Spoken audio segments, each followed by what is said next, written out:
She said it like a warning, but her eyes told a different story, that something in her had already begun to unravel the moment we met.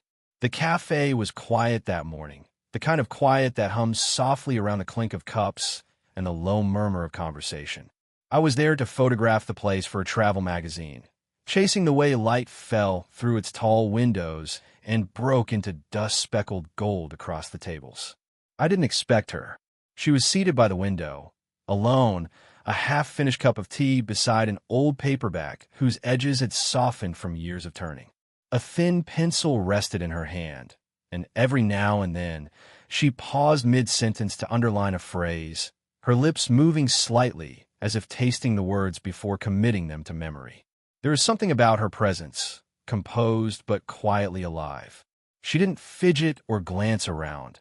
She simply was, as if she'd long made peace with her own company. The late morning sunlight traced the faint lines around her eyes, the kind that only appear from years of smiling at the right moments. When I lifted my camera, it wasn't to capture her face. That felt too personal, but the reflection of her in the window, framed by rain-slicked glass and a sky just starting to brighten. Still, the click of the shutter caught her attention. She looked up, and for a heartbeat I forgot to breathe. Her gaze wasn't startled, only curious. Calm, like she'd been interrupted by something mildly unexpected, but not unwelcome.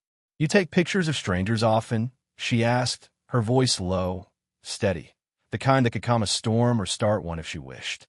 I stumbled through an apology, cheeks warming. She smiled then, a small, genuine curve of her lips that softened her whole face. "It's all right," she said, closing the book. "Sometimes I think we all need someone to notice us." That sentence lingered, even after we started talking. She told me her name was Elena. She taught literature at the university nearby. Her world revolved around books, students, and the comfort of small routines. Mine, on the other hand, was built on fleeting moments, light, motion, the blur between one place and the next. Our talk drifted easily. The smell of old pages, the sadness of endings, the kind of silence that fills a cafe when everyone's lost in thought. She had this way of making every word sound deliberate, not slow, but present. When I sketched something on a napkin, just a rough outline of the way she looked, head tilted toward the window, she laughed softly, the sound low and unexpectedly warm. She reached for the napkin, our fingers brushing briefly. That small touch felt sharper than it should have. Not electric, not dramatic, just real. She studied the sketch, eyes thoughtful, and then looked back at me. "You have no idea what you've started with me," she said, almost teasing. But there was a weight behind it, something unspoken, something half awake. I didn't know what she meant. Not yet. But even after she left, her voice, calm, mature, quietly certain, stayed with me longer than any photograph ever had. And that was how it began. Not with a spark, but with a sentence that sounded a lot like a promise. A week passed before I saw Elena again. I told myself I wasn't looking for her, that it was just coincidence when I wandered through the park near the university with my camera. But when I caught sight of her walking her dog beneath the golden trees, the truth settled quietly inside me. Part of me had been hoping for it. She wore a light gray coat, her hair pulled back loosely, a small scarf tucked around her neck. Her dog, an aging golden retriever, trotted beside her with the slow dignity of an old friend. She spotted me before I could decide whether to approach, her smile forming in that calm, knowing way of hers. "You again," she said, amusement flickering in her tone. "Should I assume you're stalking me, or that the world is simply very small?" I laughed, relieved by her warmth. "Let's say the world knows good company when it sees it." We fell into step together easily, as though this was something we'd done before.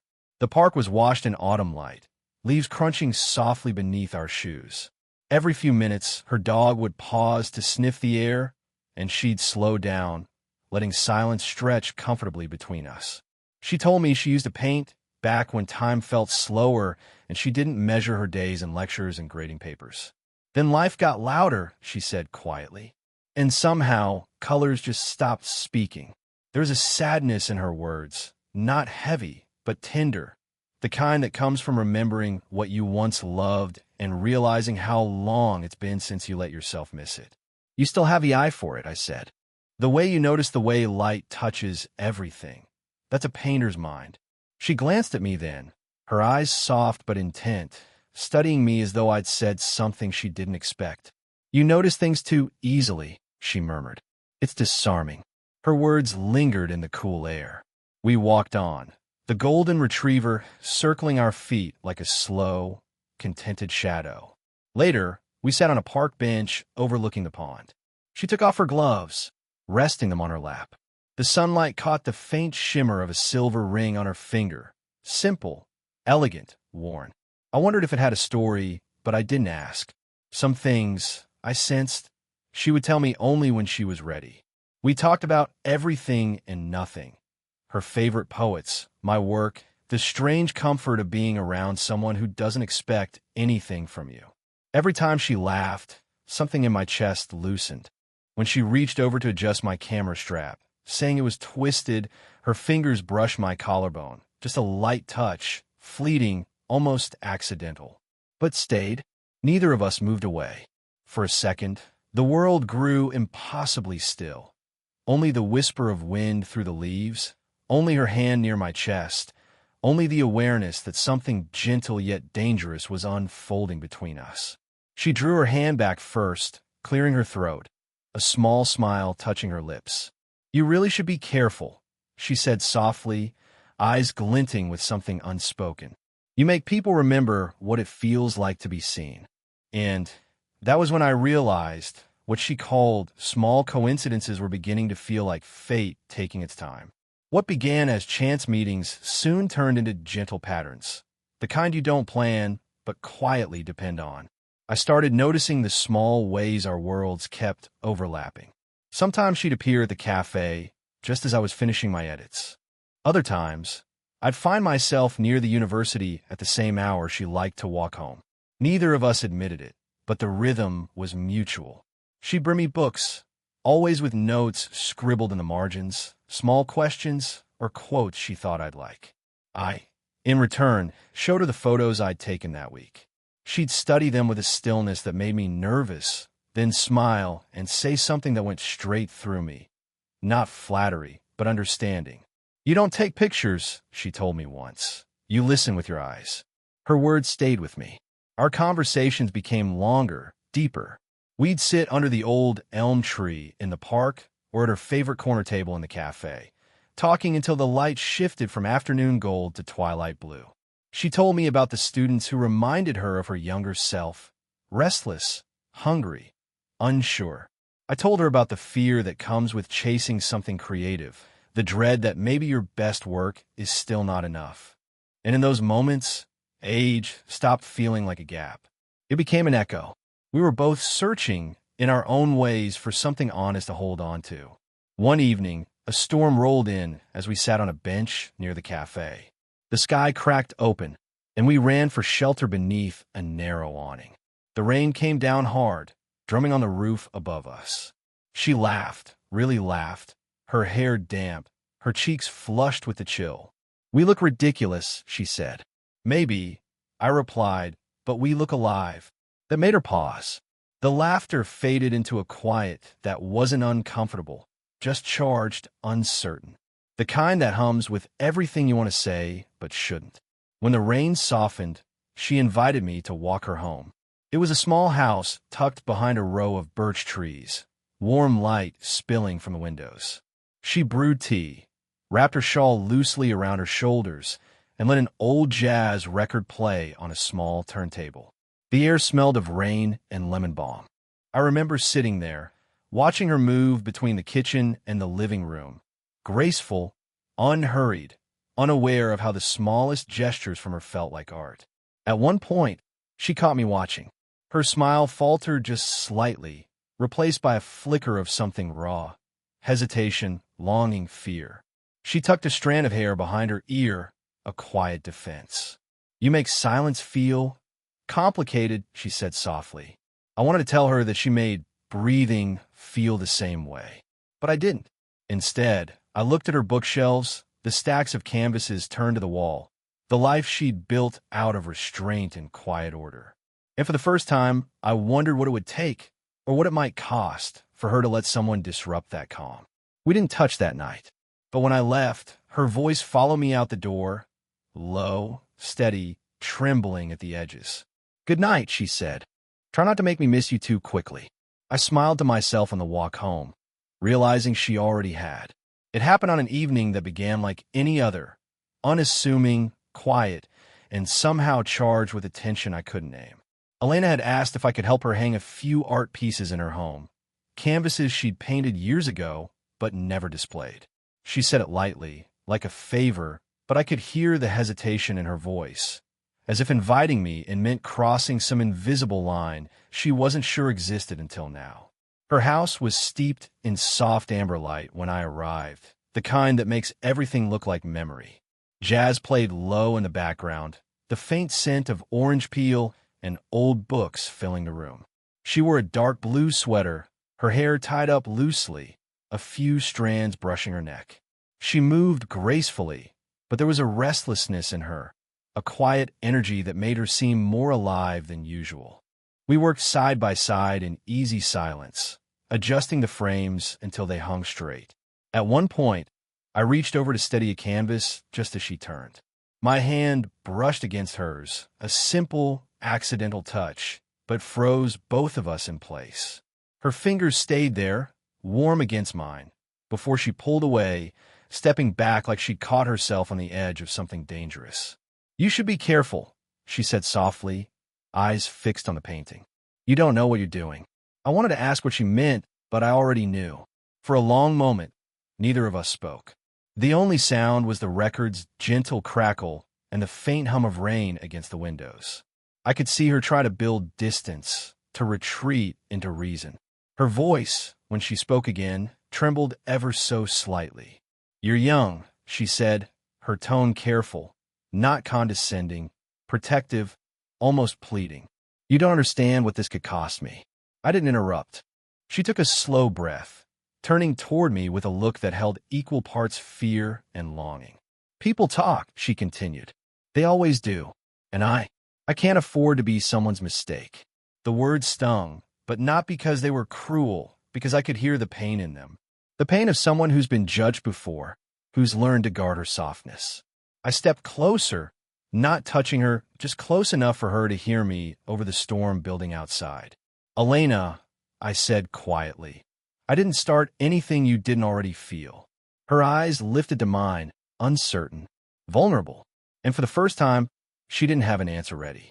The rain outside grew heavier, the wind carrying the faint scent of wet earth through the open window. She looked away, arms folded as if bracing herself against a chill that wasn't really there. "I can't do this," she whispered, more to herself than to me. I wanted to tell her that neither could I, that this wasn't something either of us had planned, that it wasn't about right or wrong, but about timing and truth. But instead, I simply nodded, because sometimes words only make the distance louder. When I left that night, the lights from her house spilled out onto the rain-soaked path, and her silhouette lingered in the window. For a long time, I stood there, watching, knowing she was doing the same. We didn't wave. We didn't say goodbye, but the silence between us said everything, that we had reached the point where wanting someone wasn't the problem. It was what came after that terrified us both. The days after that night stretched long and empty, like a silence that refused to fade. I tried to bury myself in work, editing photos, taking small freelance gigs, keeping busy enough to convince myself I wasn't waiting for her. But everything I captured through my lens felt hollow, unfinished, as if color itself had dulled in her absence. I stopped visiting the cafe. The park felt heavier without her laughter echoing somewhere nearby. Even the music I used to play while editing, the soft, instrumental kind she liked, began to sound like something missing its melody. Weeks passed before I saw her again. It was raining, the kind of rain that blurred the world into a soft, gray hush. I ducked into the cafe to escape the downpour, not expecting to see anyone, but there she was, sitting in the same seat by the window where we first met. For a second, I froze. She looked different, not dramatically, but in a way that spoke of sleepless nights. Her hair was pinned back neatly, but there were faint shadows beneath her eyes, a tiredness that beauty couldn't disguise. When she saw me, something shifted in her expression, not surprise, not regret, but quiet relief. "You disappeared," she said softly, her fingers wrapped around a cup she wasn't drinking from. "So did you," I replied. The air between us was fragile, but it wasn't empty. I sat across from her, the faint smell of coffee and rain filling the space between us. For a while, neither of us spoke. Then she sighed, resting her chin in her hand. "I thought distance would make it easier," she said. "But it didn't. It just made the noise in my head louder." I wanted to reach for her hand, but stopped myself. "What noise?" She hesitated, searching for words. "The kind that reminds you what you wanted, and what you're afraid to lose if you take it." There it was, the truth she'd been holding back. The confession, quiet but heavy. She looked up at me then, eyes glassy, voice trembling. "You have no idea what you've started with me," she whispered, the same words she'd said the day we met. But now they carried the weight of everything that had come after. I leaned forward slightly, letting the space between us shrink just enough to feel her breath. "Then tell me," I said gently. "Tell me what I started." Her lips parted, but instead of answering, she reached across the table, her fingers brushing mine before settling there. Warm, uncertain, trembling. "I forgot what it felt like to want someone without fear," she said. "And that terrifies me." Outside, the rain tapped softly against the window, rhythmic and steady. Inside, the world seemed still. I turned my hand palm up, letting her fingers slip naturally into mine. No promises, no declarations, just the quiet honesty of touch. For a long time, we sat like that, the weight of the world briefly lighter between our hands. When we finally stood to leave, she looked at me, really looked, and there was something new in her eyes. Not certainty, not surrender, but acceptance. It wasn't love declared. It was love admitted, the kind that doesn't demand to be spoken because it's already understood. The rain had stopped by the time we left the cafe, but the streets still shimmered with puddles reflecting the amber glow of the streetlights. We didn't say much as we walked. Words felt unnecessary, even intrusive. There was something sacred about that quiet, the kind of silence that only exists between two people who have run out of reasons to pretend. Elena walked a step ahead of me, her hands tucked in her coat pockets, her shoulders slightly hunched against the lingering chill. The air smelled of rain-soaked asphalt and jasmine, faint but unmistakably hers. I remember thinking how strange it was that even silence could feel like connection when it was her silence. When we reached the park, she stopped near the bench where we'd sat weeks before. The same pond lay before us, now calm and glassy, catching the soft flicker of distant lights. She turned to face me, her expression unreadable. "I don't know what to do with this," she said finally. Her voice was low, fragile around the edges. "With us, with what you make me feel." I didn't rush to answer. Instead, I stepped closer, careful, leaving just enough distance for her to choose. "Then don't do anything," I said. "Just let it exist. Maybe not everything that matters needs to be defined right away." She laughed quietly, a sound that wasn't really laughter, more like disbelief softened by affection. "You make it sound simple. It doesn't have to be complicated," I said. "It already feels real." Her eyes flicked up to meet mine, glimmering beneath the streetlight. "You don't understand," she murmured. "You get to feel this without consequence. But me? I'm old enough to know that feelings come with a price." I took a slow breath. "Then let me share the cost." For a heartbeat, the world narrowed to that one sentence. The night around us blurred. The rain, the lights, the distant hum of the city. Everything else faded. She looked at me as though she were memorizing my face, her defenses trembling under the weight of something she couldn't deny anymore. She stepped closer, close enough that I could see the faint sheen of raindrops clinging to her lashes. Her hand lifted hesitantly, fingers brushing against my chest, right above my heart. The warmth of her touch seeped through the fabric, soft but grounding. "You've reminded me what it feels like to be seen," she whispered, almost to herself. And that's both beautiful and terrifying. I covered her hand with mine, holding it there, not pulling her closer, just holding. Then let's be terrified together, I said quietly. The wind shifted, carrying the scent of wet leaves and earth. She closed her eyes for a moment, and when she opened them again, something inside her had changed. The resistance, the guarded calm, it all gave way to an honesty she could no longer hide. She leaned in, resting her forehead lightly against my shoulder. No words, no promises, just stillness, shared and certain. I remember the faint tremor in her breath, the soft press of her hand still against my chest. The world kept moving, cars passing, rain dripping from the branches, but for us, time folded in. That night wasn't about confession in words. It was about surrender in silence, the kind that doesn't ask for permission, only truth. When winter began to loosen its hold, life found a gentler rhythm. The city seemed to breathe again, softer skies, lighter air, streets washed clean by weeks of rain.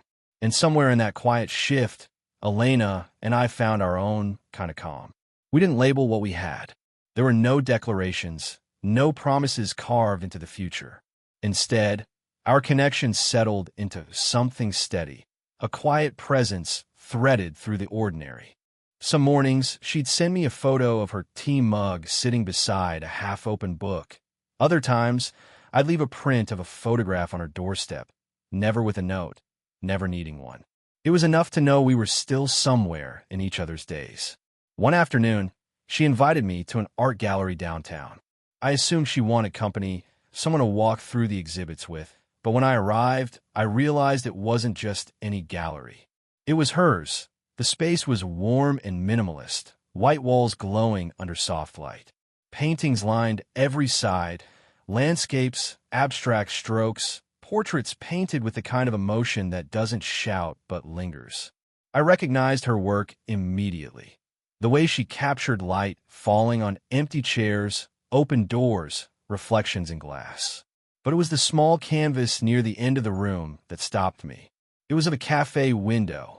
Inside, a man sat sketching, his face only half visible.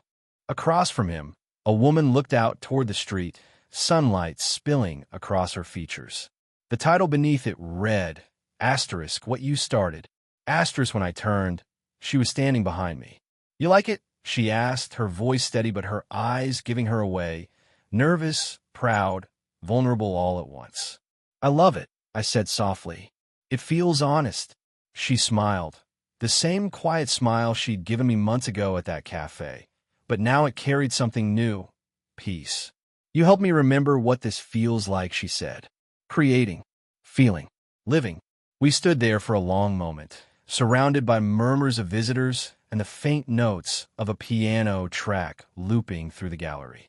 When she slipped her arm through mine, it felt natural, as if the distance we'd fought so hard to maintain had finally dissolved into something easier.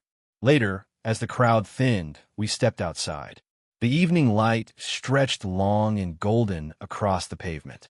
She looked at me, her eyes soft and sure. "Maybe I finally do know what you started with me," she said.